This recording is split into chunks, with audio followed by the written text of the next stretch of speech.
Om.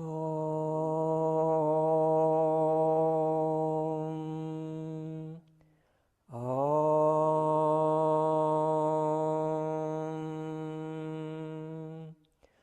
Om.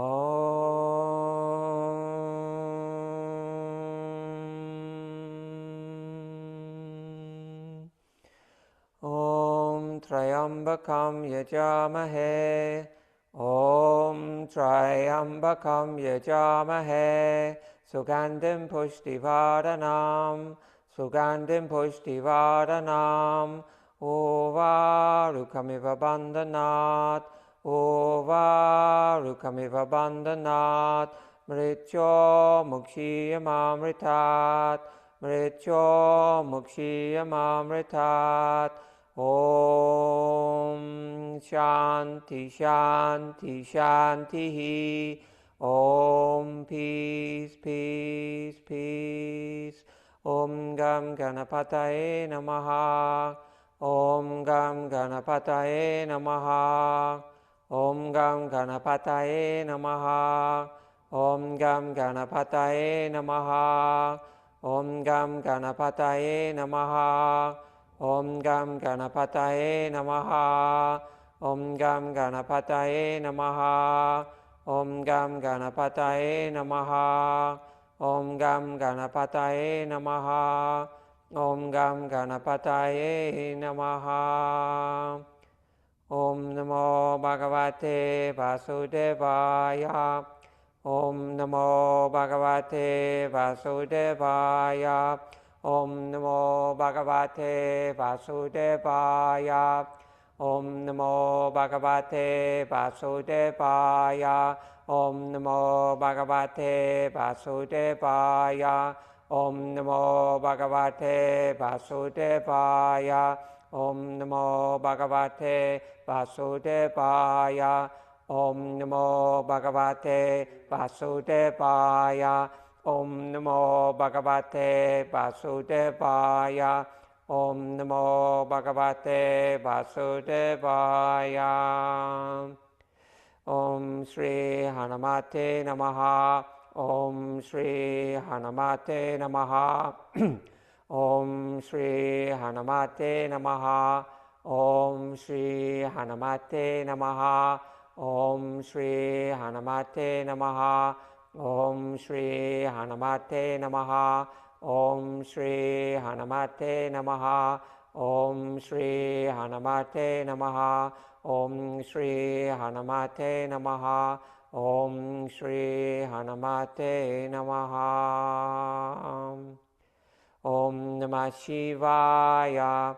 Om Namah Shivaya. Om Namah Shivaya. Om Namah Shivaya. Om Namah Shivaya. Om Namah Shivaya. Om Namah Shivaya. Om Namah Shivaya. Om Namah Shivaya. Om Namah Shivaya. Om Namah Shivaya. Om Namah Shivaya. Om Namah Shivaya. Om Shanti Shanti Shanti. Om Peace Peace Peace. Om Buddha Sakura Bhagavan Ki Jai.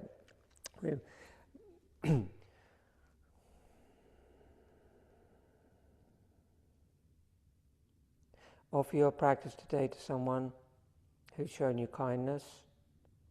Bring that holy being into your mind's eye and visualize them. Could be a human being, an animal being, or a nature being, and dedicate your practice to them. Namaste. Okay, welcome everyone. So today, Maha Mudra and the Pranayama, which we will for the moment call Ujjayi Viloma. And there's some doubt about that, which I will explain later. So we will begin with Maha Mudra. So we touched on Maha Mudra a couple of weeks ago. We did it in the class, but I just wanted to give you a little bit more information about the stages of Maha Mudra and the purpose and meaning of Maha Mudra. And I will start with this text.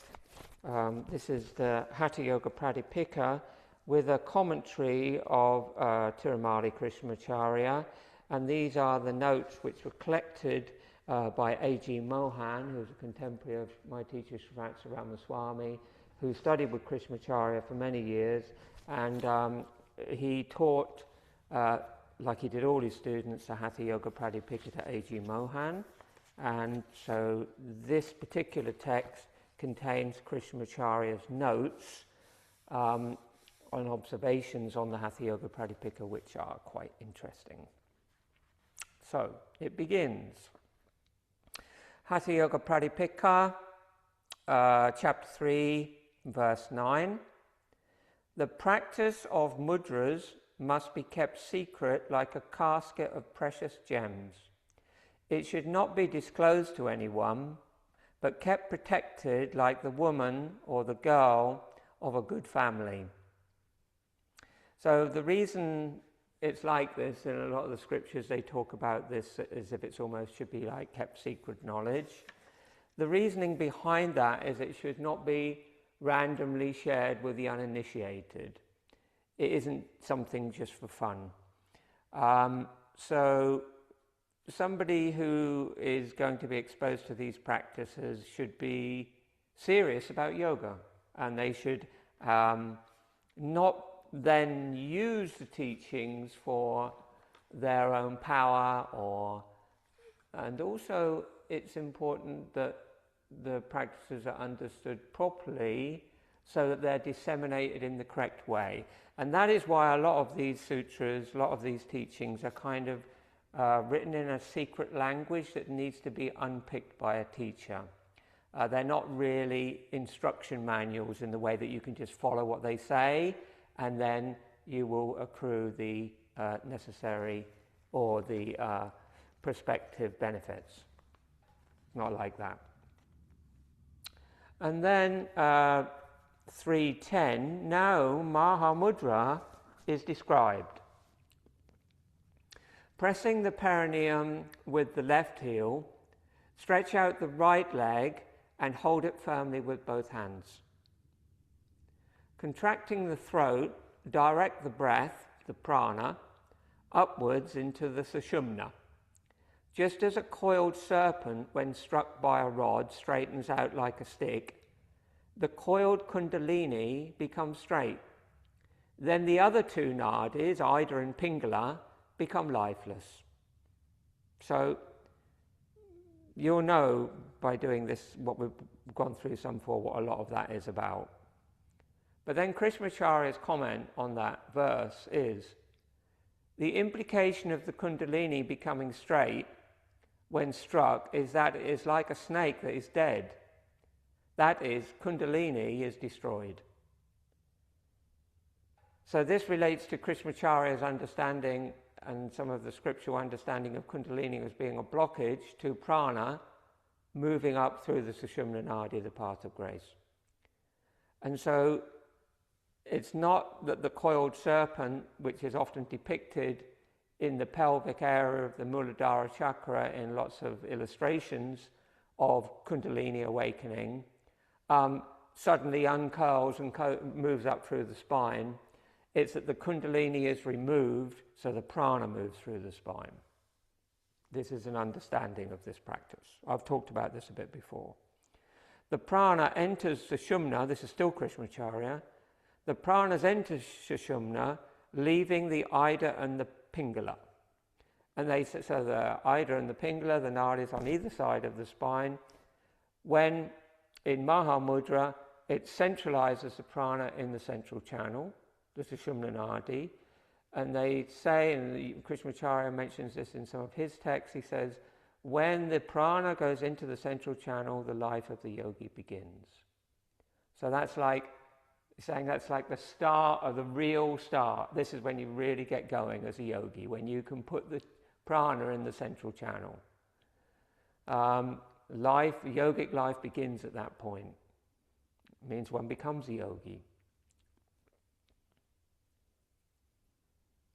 And it also, remember from previous, when the Ida and the Pingala Nadi are arrested and the energies in the central channel, that also arrests Amrit, or Soma, the nectar of mortality, which is continually dripping down and being burnt by the Agni, the fire, that is arrested in Maha Mudra. 3:13. Then breathe out very slowly, not with haste.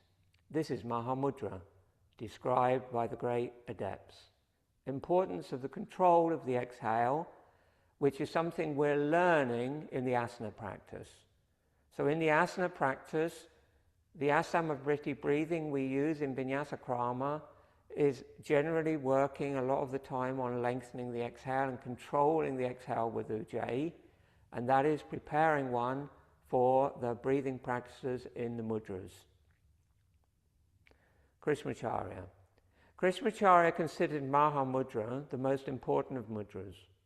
He used to say that Maha Mudra, as well as Shanmukhi Mudra, the one with the fingers over the eyes, should be practiced for physical and mental well-being. He would also recommend adaptations of Maha Mudra for different health conditions. This mudra is useful for women to help with reproductive and menstrual issues. In Krishnamacharya's view of the 10 mudras prescribed in the text, the Hatha Yoga Pradipika, Maha Mudra, Vipariti Karani, which is like the inversions of shoulder stand and headstand, and the 3 bandhas, Jalandhara, Uddiyana and Mulabandha, are sufficient to achieve all the goals of classical Hatha Yoga. So what he's talking about here is that there are many more mudras. There are lots of other mudras that can be done, and there are other practices in the Hatha Yoga Pradipika which are intense kriyas and cleansing practices. Krishnamacharya basically says you don't need to do any of them. If you work on these main mudras, shoulder stand, headstand, Tataka Mudra, Maha Mudra, and also Paschimottanasana, double-legged seated forward bend, and its variations, which is a form which he almost like classes as a mudra. If you just do those things, you don't need any of these more in-depth and invasive practices. So they're not necessary. Lack of control over the exhalation will lead to loss of focus and power. This is the point mentioned elsewhere in the text as well. So the importance of gaining control over the exhale breath. 3:14. By the practice of Maha Mudra, all the afflictions, which are called kleshas, and associated illnesses and death are vanquished. Therefore, this is called Maha Mudra by the wisest of men. So this is like, this is kind of the sort of thing that he's talking about. That is like, if you were to read this in a literal way, I think if I just practice Maha Mudra, continuing, I master Maha Mudra, and I do it enough, maybe I will become immortal. It doesn't mean that. When in the scriptures they talk about, I'll read his commentary first and then I'll say, Krishnamacharya, mudras are the indirect cause of these results. By that here he means the removal of the kleshas, of suffering. Mudras are the indirect cause of these results.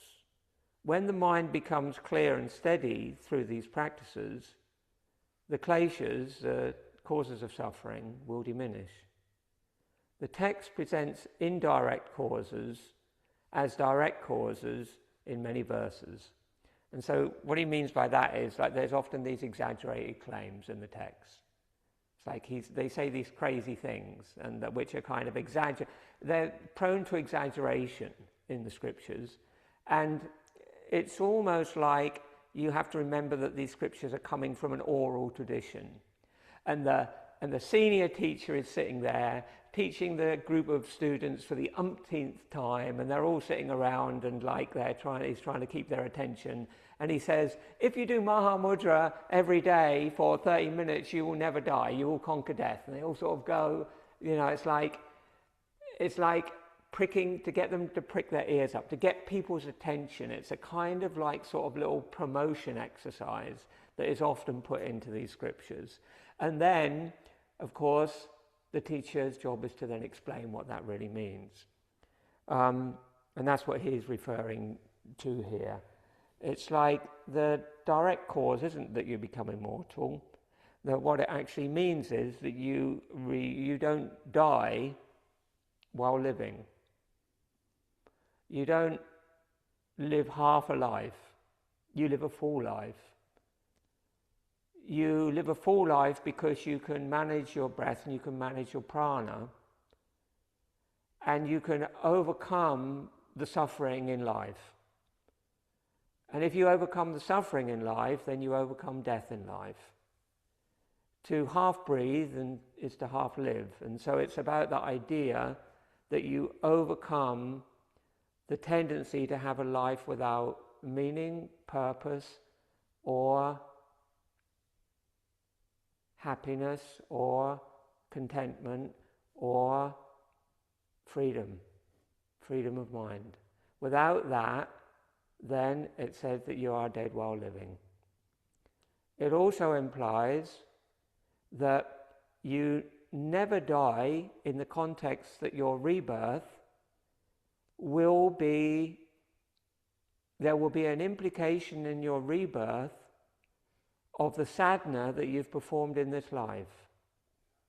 So any sadhana, spiritual practice you perform in this life, will be carried forward with you in your soul profile into your next incarnation. And that could mean that you're born into a yogic family. It could mean that you're born with a predisposition to spiritual practice of some kind. It could mean many things, but it will mean that the karma that you've accrued, the good karma for your spiritual practice, will go with you into the next incarnation, which is another way of saying that you will not die. Are you with me so far? Yeah. Okay, good. And then, so the kleshas that he's talking about are the kleshas as Patanjali describes: vidya, smita, raga, dvesha, binivesha, klesha, ignorance, egoism, attachment, hatred, and fear of death. All these things, ignorance, I won't explain exactly what they all mean now, because in the yogic context it would take too long, but ignorance, egoism, attachment, hatred, fear of death, all suffering, according to yoga, stems from those kleshas in one form or another. 3:15. After practicing well on the left side, it must be practiced on the right side. When the number of breath practice on each side is equal, the mudra should be released. 3:16. For the practitioner of Maha Mudra, there is no healthy or unhealthy diet. All food, insipid or deadly poison, is digested as if it was nectar. There's another big exaggeration. Krishnamacharya, this should be taken to mean that even a heavy or sometimes incompatible meal will be digested. That's how he interprets it. But I would also say, in other places in the text and other, like food, michahara, diet, is one of the most important things in yoga. And Krishnamacharya talks about this a lot. So this is kind of a quite misleading verse.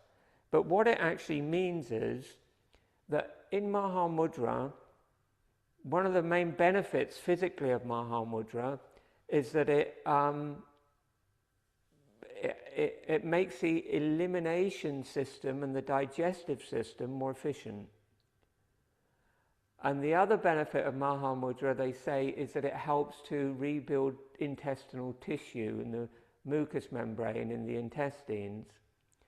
It stimulates liver function when you're, get this right, when you're folding over the left leg, it stimulates pancreatic function. When you're folding over the right leg, it stimulates liver function. And the combination of left and right leg stimulates kidney function. That's what this verse really means. Does that make sense? So it doesn't mean that you can eat any old crappy food that you want and go around eating meat and killing animals. It just means that you have a good digestion. Mad. Okay, 317. For the one who practices Maha Mudra, various maladies like consumption, leprosy, constipation, abdominal disease, indigestion, etc. are overcome. So that's sort of pretty much talking about what I was just talking about. Maha Mudra 318, which confers great benefits, has thus been described. This should be carefully guarded and not revealed to any and all and sundry. Krishnamacharya. Yeah, okay, that's fine, that's relevant. Okay, so that's Maha Mudra. Maha meaning great. Mudra meaning the control of prana in the body, in the mind. So I thought what we'd do is just a little bit of practice, so we can then sit and do a little bit of Maha Mudra in the different stages. And then I want to just move on to Pranayama. We're going to start a different Pranayama today, share a different Pranayama with you, and then we'll go into meditation. So we just stand up and do a few Hasta Vinyasas.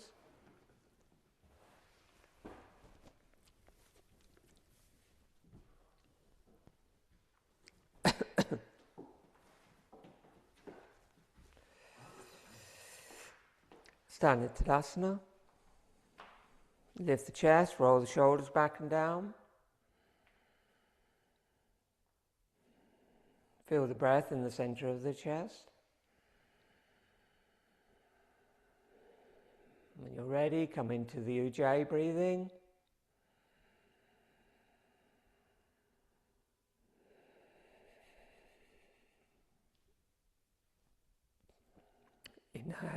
Inhale, raise the arms wide and overhead. As you lift up, bring the chin down, feel the ribcage lift.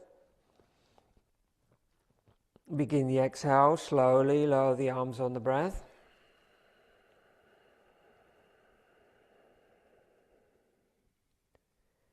Inhale, widen overhead. Lifting of the chest is important. And exhale, bring the thumbs to the back of the neck. Elbows wide, keep exhaling until you're empty. Hold the breath out. Chin to sternum, perineum lifts, lower abdomen in and up. Maha Bandha. Preparation for Maha Mudra. Release the bandhas from the bottom up. Inhale. Push the hands to the ceiling. Long exhale, widen down.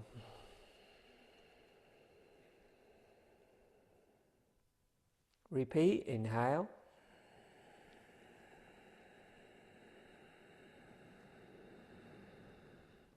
Long exhale, thumbs to the back of the neck, keep the palms up. Keep going until your lungs are empty. Swallow, seal the chin to the chest, lift perineum, let the abdomen float in and up. Just like you do in Tataka Mudra.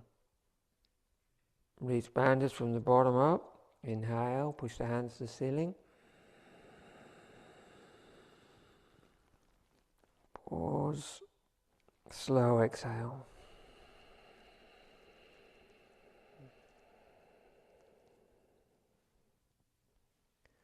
Do one more, inhale.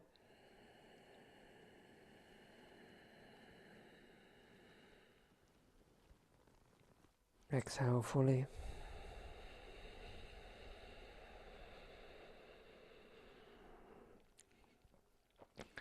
Bekambaka.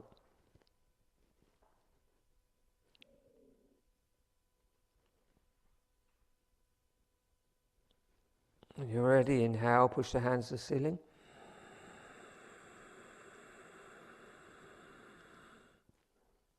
And then begin the exhale and lower the arms on the breath.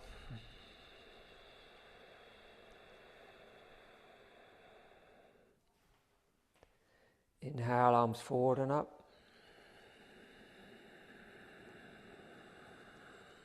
Stretch up. Feel the stretch in the back of the lungs. Slowly exhale, forward and down.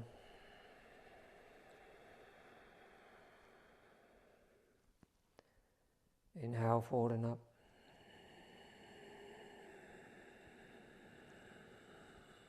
Hold the breath in, stretch up. 2, 3, 4, 5. Exhale, forward and down.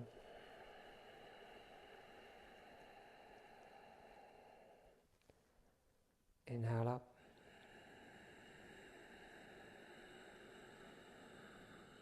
Hold.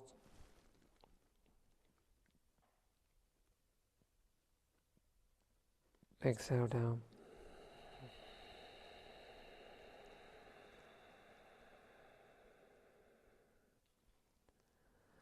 Okay, and then inhale, exhale, palms together. Inhale, widen overhead.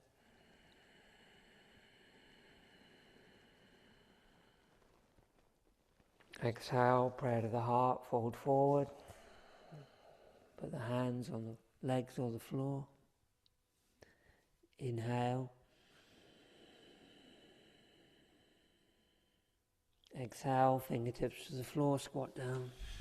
Round the back, forehead towards knees. Inhale, lift the chest, separate the knees, extend the arms forward. Exhale, sit down. Dandasana, both legs straight.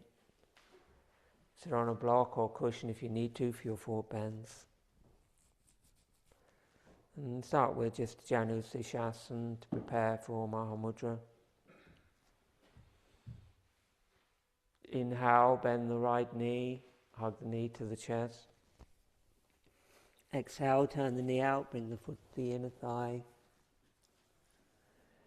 Inhale, bring the arms widen over the head. Exhale, fold over the leg.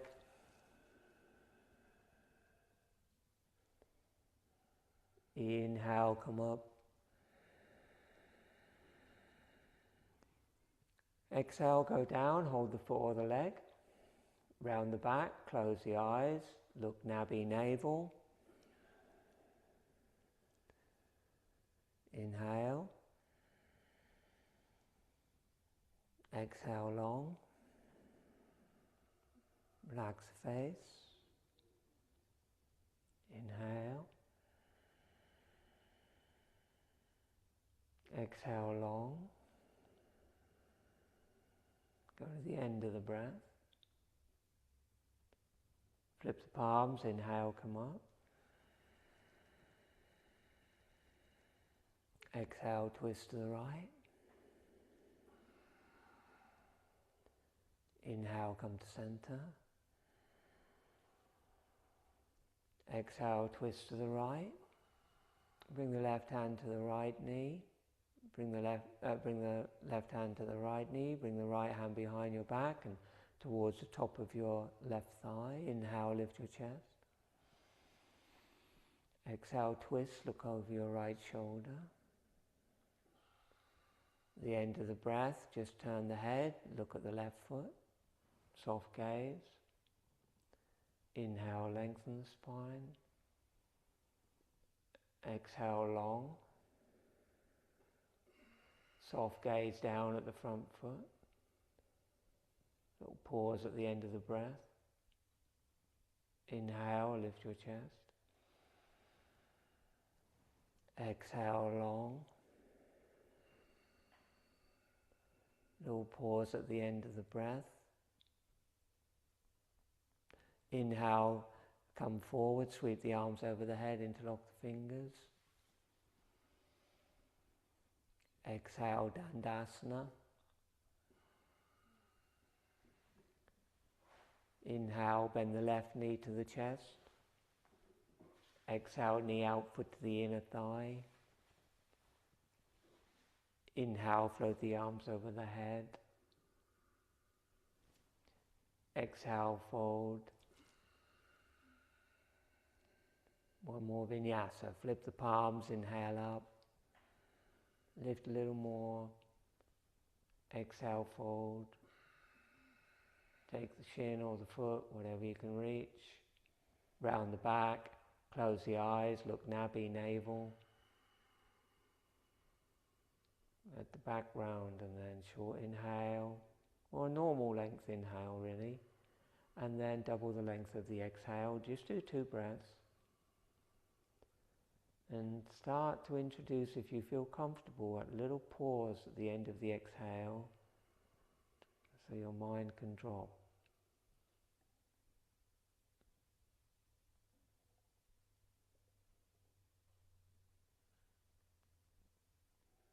When you've done your 2 breaths, interlock and come up. Do 1 vinyasa twisting to the left. Second time, take the variation of Ardha Matsyendrasana.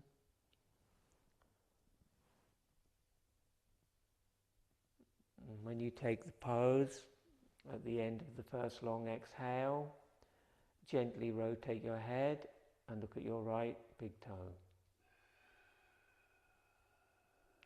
You're going to take 3 breaths there with a normal length inhale and double the length of the exhale. You can count the Om numbers if that helps. Little pause at the end of each breath.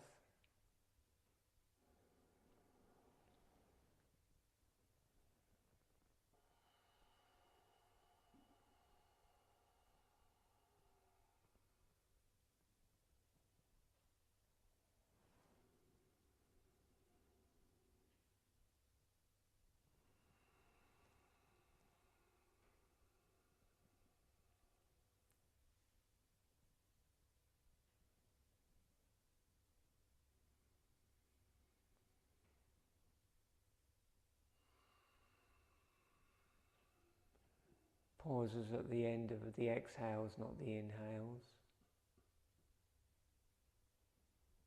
And then when you're done, sweep the arms over the head, interlock the fingers.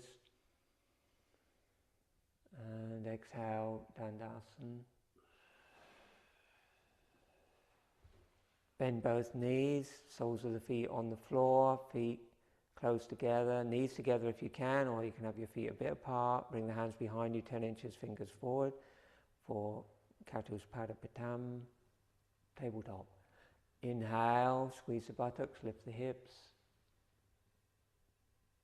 Squeeze the shoulder blades, reverse Jalandhara Bandha in the neck. Exhale down. And inhale, come up. Exhale, don't move.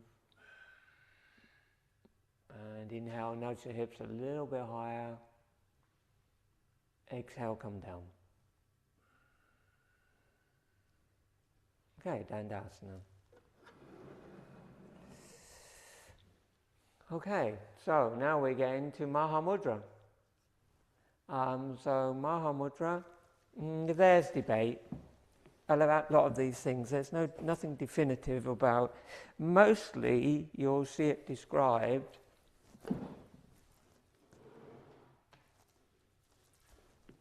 as left heel first,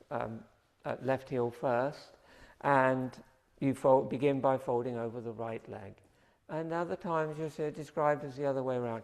I've looked into this a lot, and I've had different teachers in many different teach it different ways.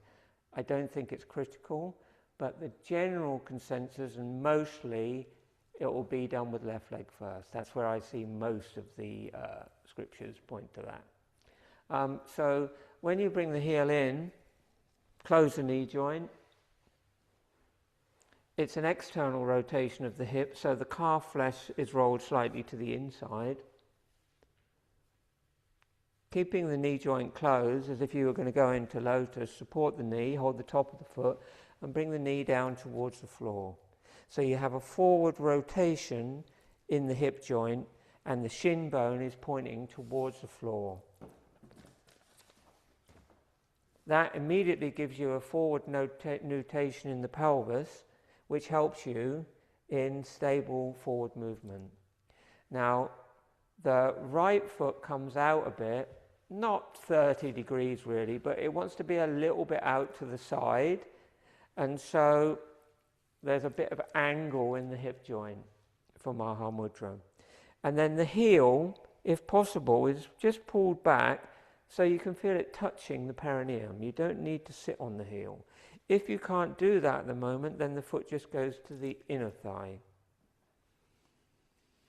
Okay, and then the first phase is to reach up and lift out of the hips. When you're doing that, you can be facing between the legs to get the length evenly out of the hips. But as you begin to exhale, you rotate towards the straight leg and you start to fold. And you just fold, you're trying to aim your spine down the inseam of your right leg. So your shoulders should be the same distance from the floor, ideally. And then you take the big toe with the first two fingers of the right hand, if you can reach it. If you can't, you bring your right hand onto your ankle. But if you can't reach the big toe, first two fingers take the big toe. The thumb is on top of the toe, pressing gently on the marma point on the tip of the toe, the flesh of the toe. And the other hand goes over the top with the fingers pointing towards the heel. That's the classic hold. But you will find many variations on that. Often it's just described as hold the foot. But this is the way it was taught. It's been taught to me by Ramaswamy and other teachers, and I think it works really well because it connects you to the nadi that runs from the big toe up to the perineum and to the sushumna nadi. That's another subject. Okay, so that's the basic hold. So when you've got that, next thing you do is you lift up. So you lift your spine long, and the best way to do that is to push, if the leg's straight, to push it hard down into the floor. Push out through the ball of the foot so there's a bit of resistance through the arms that helps you roll the chest up. Keep the shoulders down and then swallow and bring the chin down so it's not quite but nearly on the chest. And you do that by rolling the chest up towards the chin. And then the standard breath for phase 1 is to inhale on 1, on 2, on 3, close your eyes, look nabi navel, exhale on 1, on 2, on 3, on 4, on 5, on 6. And at the end of that 6, the navel's drawn slightly in and up. And then release it, inhale on 1, on 2, on 3, exhale on 1, on 2, on 3, on 4, on 5, on 6. Okay, and then just interlock your fingers and inhale, come up. And exhale, rest. Okay, so first phase of Maha Mudra, and the reason I'm going through this in detail is because it's incredibly important practice. And it's something we should all be, if we have a regular practice, we're committed yogis, we should be trying to incorporate Maha Mudra into the practice and develop it on a daily basis. This is recommended by Krishnamacharya. So that is the first phase. And I think it's really important to stress that it shouldn't be rushed, Maha Mudra. It can easily get very stressful if you add on too much at a time. That's phase 1. Just holding the leg, heel, working the heel back more as much as you can towards the perineum. If you can feel the pressure, that's good. And then holding and doubling the length of the exhale. Simple. That's basic Maha Mudra. That's the way it's described in Shribashram's book and other things like that. And he said, and that's the end of it. But you can just keep going with Maha Mudra. And there are things to add on which transform it. The first thing is that at the end of that exhale, you just start to pause the breath. Now, this isn't a retention. This is a pause. When the breath stops at the end of an exhale, it's when the mind drops. And that eventually, when it becomes an external kumbhaka, will be the time when your mind just completely stops functioning and just drops into the heart. That's what will happen eventually. I'm just telling you this stuff. So, but in the beginning, all you're doing is exactly what we just did, but then at the end of the breath, there's a slight pause. And then you inhale, and then do the same. You keep doing it, and you keep adding that slight pause. Now, when you're really comfortable with, say, 3, 6, and you've got a pause, go to 4, 8, and add a pause. And then you can work up to 5, 10, and add a pause. Okay? When you get to 5, 10, and you're really comfortable with 5, 10, and you'll gradually feel that when you pause, the pause feels natural. When the pause feels natural, you can start to hold the breath out for 1, it will be about 1 already, 1, 2, but just start with about 3 seconds. So you do the exhale, and at the end of the exhale, all you're doing is holding the breath out on 1, on 2, on 3. No bandhas. When you get comfortable with that, and you get up to a count of 5 exhale retention, then bandhas. Okay? So it would be inhale, 5, exhale, 10, looking into Nabhi navel, and then at the end of the 10, the chin is very close to the chest, a little swallow, perineum, lower abdomen, Mahabandha. In that retention, Ida and Pingala are switched off, and prana is in Sushumna. Okay, does that make sense? It happens in the Baya Kumbhaka. The breathing without Kumbhaka and the little retentions are preparation for the energy going into Sushumna. Does that make sense? Do you understand? Yeah? Okay. And so really, Maha Mudra really becomes Maha Mudra, and it actually says this in one of the scriptures. I could look today and I couldn't remember which one it was, but it says Maha Mudra only becomes Maha Mudra when it's done with Kumbhaka. It's not Maha Mudra until the Kumbhaka really starts, so retention, which is an exhale retention. Okay? You will sometimes see it written and talked about as an internal retention, and that's wrong. It's an external retention, Baya Kumbhaka. Okay, so that's the next. Have you got that phase? Yeah, that makes sense? That takes time. That shouldn't be rushed. If you're not got that really comfortable long exhale and you can retain for 5 seconds, don't bother with the bandhas, because they will stress you out like crazy. It just messes with your nervous system. I know, because I tried it. Do you want to do that just for a couple of breaths so you get the feel of it? And then kind of I'll talk you through it, and then I'll move to the next phase. Okay, so inhale, bring the arms up and over the head. And exhale, fold forward, take the big toe, bring the hand over the top, or right hand to the shin with the left hand on top. Then inhale, you've got to hold on to something. So you pull on the arms and roll the chest up and drop the shoulders. Then a little swallow to release the throat as you bring the chin towards the sternum and the chest up. Exhale, close the eyes, look Nabhi, navel. Inhale on 1, on 2, on 3. Exhale on 1, on 2, on 3, on 4, on 5, on 6. Little pause. Inhale on 1, on 2, on 3. Exhale on 1, on 2, on 3, on 4, on 5, on 6. Hold the breath out, just a little pause. Inhale on 1, on 2, on 3, on 4. Exhale on 1, on 2, on 3, on 4, on 5, on 6, on 7, on 8. Pause. On 1, on 2, on 3, on 4, on 5.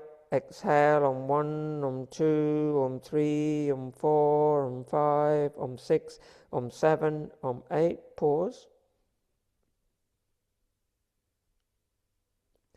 Inhale on 1, on 2, on 3, on 4, on 5. Exhale on 1, on 2, on 3, on 4, on 5, on 6, on 7, on 8, on 9, on 10. Pause. And then release. Inhale, interlock your fingers and come up.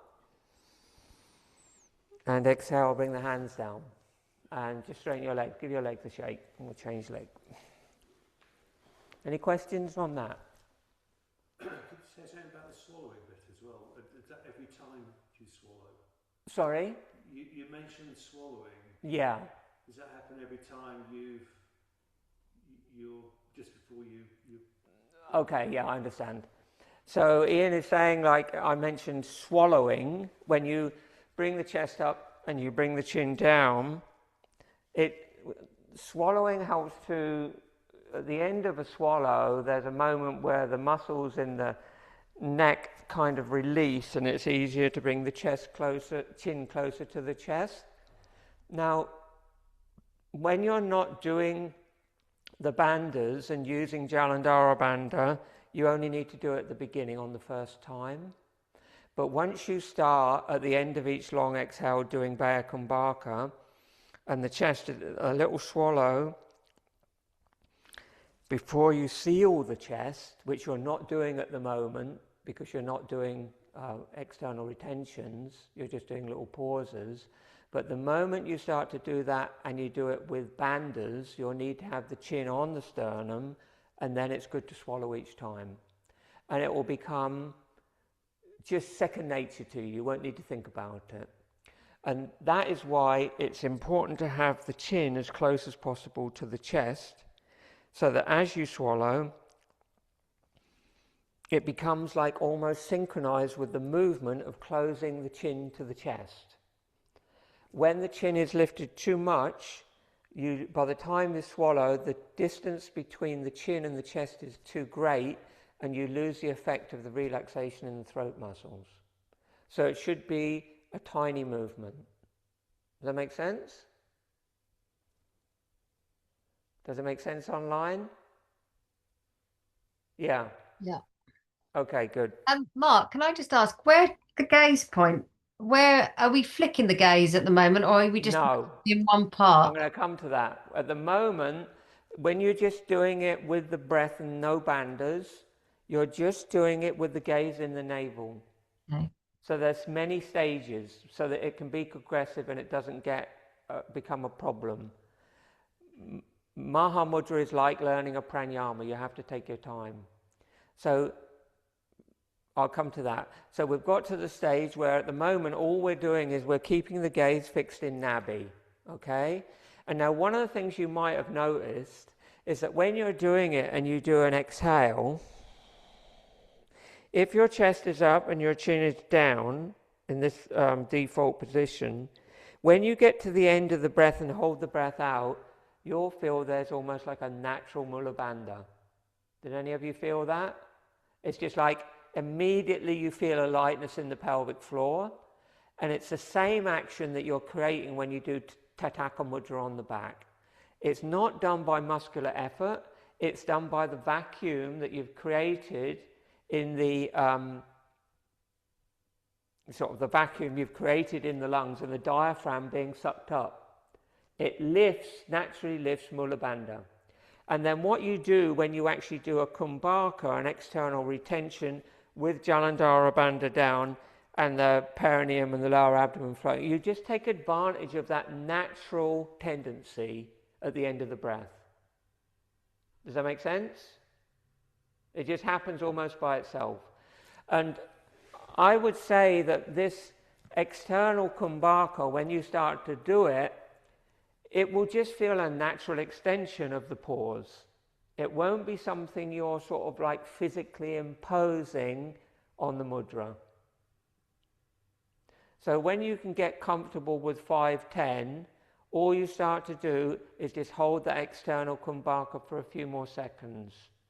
When it gets up to 5, or before, even before it gets to 5, but when you're getting up to 5 seconds, make sure you seal the throat, because that prevents the pressure building in the sinuses and the head and the eustachian tubes and all that kind of thing.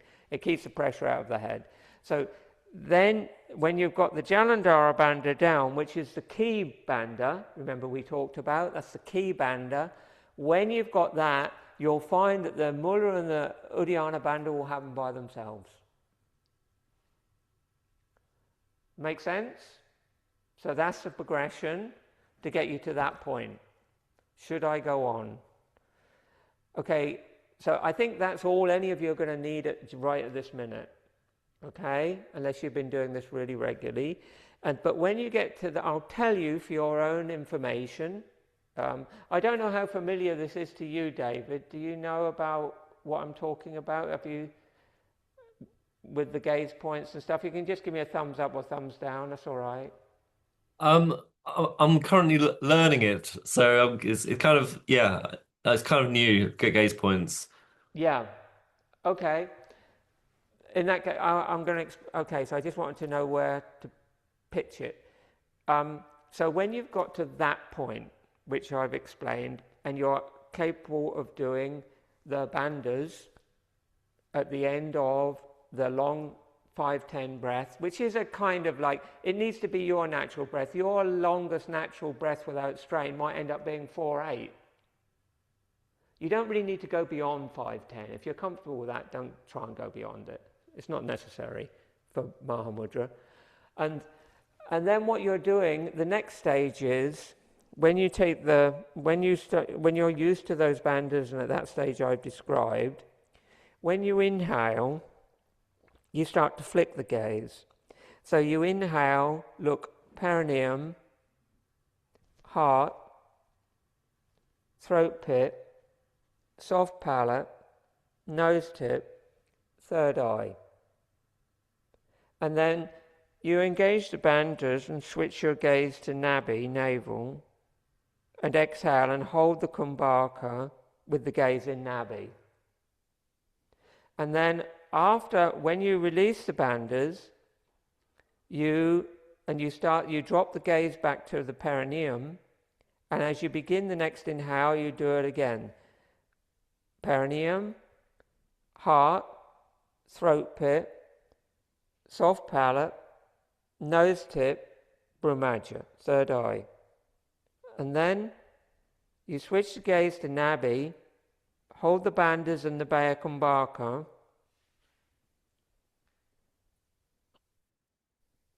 then release the bandhas, inhale, go through the mamas again. So now what you're doing is all those mamas are obviously aligned with the central channel of Sushumna, and you're beginning to consciously touch the prana points in the body with your gaze, which transforms it into what they call it, a sagarbha or antaranga, an internal, what they call a fertile practice. It's moving away from the physical benefits to the more psychic benefits of Maha Mudra. Because then it becomes like a way of touching the marmasthanas, which are the soul points in the body, or chakras. Does that make sense? So that's kind of like, I think that's the final stage that most people will want to go to. And that is that you will get there. If you just practice it regularly, you'll be able to get there, no problem. And it can also be done then with the final addition of Jiva Bandha, rolling with the tongue rolled up into the mouth, moving towards, because it helps to move the energy up towards the third eye. Mm-hmm. So Jiva Bandha would be the final addition that I would suggest. Anyway, that took a while. Does that make sense? Yeah. Any questions? Yeah, always. Why is it called external? You used the word external a few times. Or did you say internal? I've just misheard you. External kumbhaka, you mean? Yeah, because the breath is held out. Right, okay. Yeah. So that's called Baya kumbhaka. Baya means external. Okay. And if you hold the breath in, if you breathe in and hold the breath, that's an antar kumbhaka. That means internal. Right. That's all it means. Okay. I'm also quite intrigued really how this fits in with other practices like the pranayama, Kapalabhati and meditation.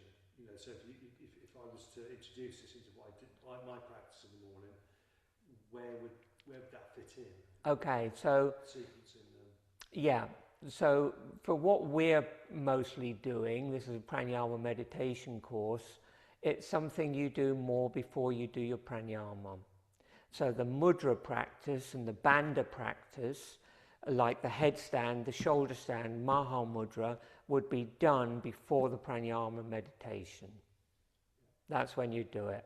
You will also find it put in the asymmetric part of asana sequence. Sometimes Ramaswamy will do that, and it's like then you're doing it more for the physical benefit. Yeah. But if you put it towards the end, so it's like part of the pranayama and the mudra sequence, leading into, because you're doing the bandhas, which are then preparing you for the bandhas in the pranayama and for the meditation. So it's sequential.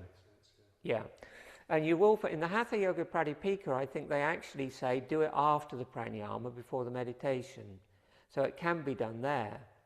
So there's kind of options, but in the Krishnamacharya lineage, he always recommends doing it before the pranayama as a preparation for pranayama meditation. And interestingly, the other thing is the counter posture, which Ramaswamy nearly always uses when he teaches it, it's what Krishnamacharya taught him, is that the counter posture is Baddha, cobbler pose. So he does cobbler pose as the counter pose for Maha Mudra, for the spine and the hips. So if you can get that in there as well, and of course you can, there are different ways of doing Baddha, as we know, but then you would just literally from there just go to pranayama.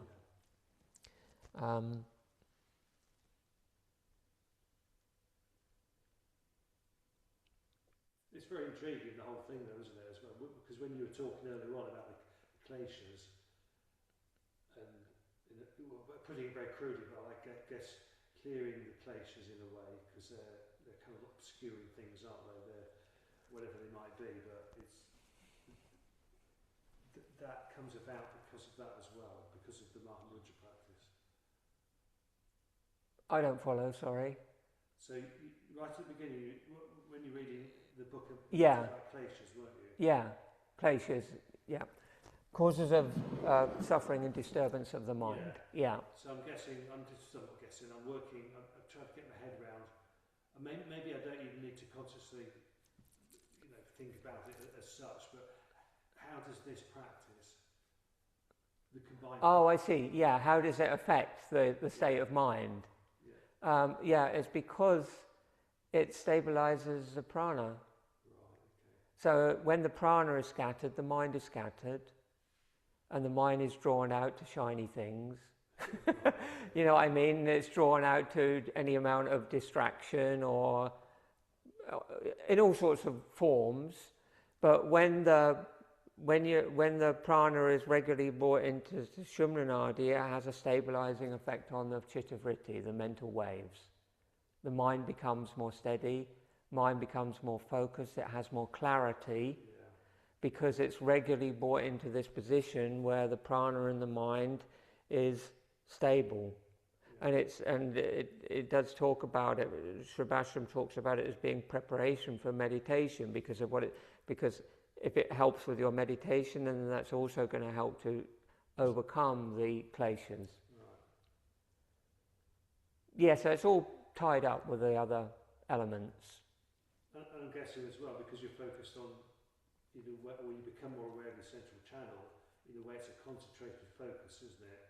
And your awareness shifts because and as things arise, if you're troubled with lots of thoughts or whatever, you've got more objectivity about them and you can let them drop. Yeah. And you don't give them the energy.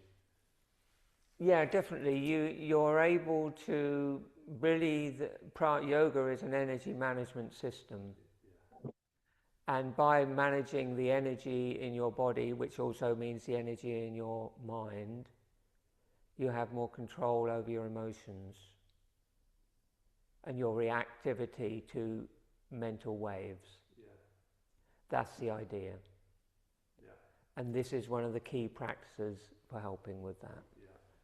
So this is the amazing thing about yoga. It's like people have, over the generations, the centuries, have worked out these techniques to help us deal with the mind.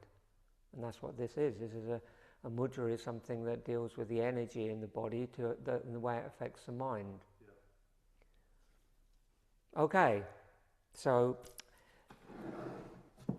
let's move on. Are you okay with that online? Yeah, I was just wondering if we're going to do the other side. We've just done. No. Oh, okay. All I'm doing today is showing you technique. I'm showing you technique.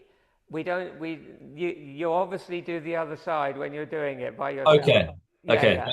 That clarifies you always do the other side, but I want to just move on and offer you a new pranayama today. Yeah. So it wasn't really about doing the practice, it's about showing you the progressing of Maha Mudra, and so you understand how to do it in your own practice. Gotcha. No worries. Is that okay? Absolutely. Let's move on. If you're desperate to do the other side, I will, but I don't think we need to. No. More exactly knowledge. The same thing, but with the other leg. Okay? I gotcha. I mean, it's like a big subject. I could do a whole long workshop on Maha Mudra. Maybe I should. But I just think it's important for what we're doing here because we touched on it the other week and I didn't really get time to explain it in any great detail. Okay? Okay, so what am I doing with that bit of paper? I don't know. Now then, I think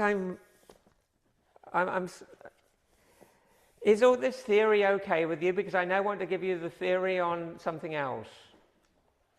Yeah? Yeah. Okay, so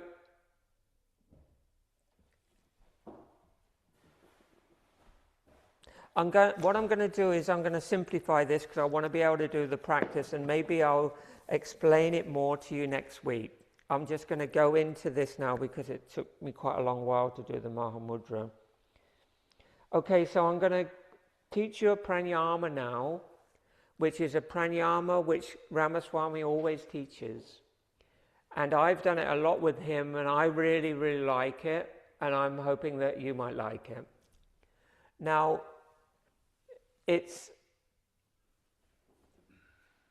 a pranayama which combines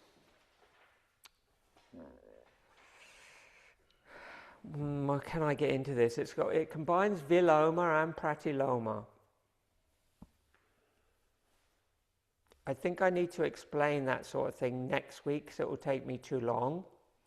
Basically what it means is that it's a pranayama that covers all the aspects of alternate nostril breathing and Ujjayi all in one pranayama. So it's like an all-encompassing pranayama. And you'll see what I mean when we do it. And then eventually you can also do this pranayama with kumbhaka and bandha. And so you're kind of like covering lots of bases with one pranayama. And it's just a very nice pranayama. It's really, really calming when you get it for the mind, and it's a really amazing preparation for meditation. So I think today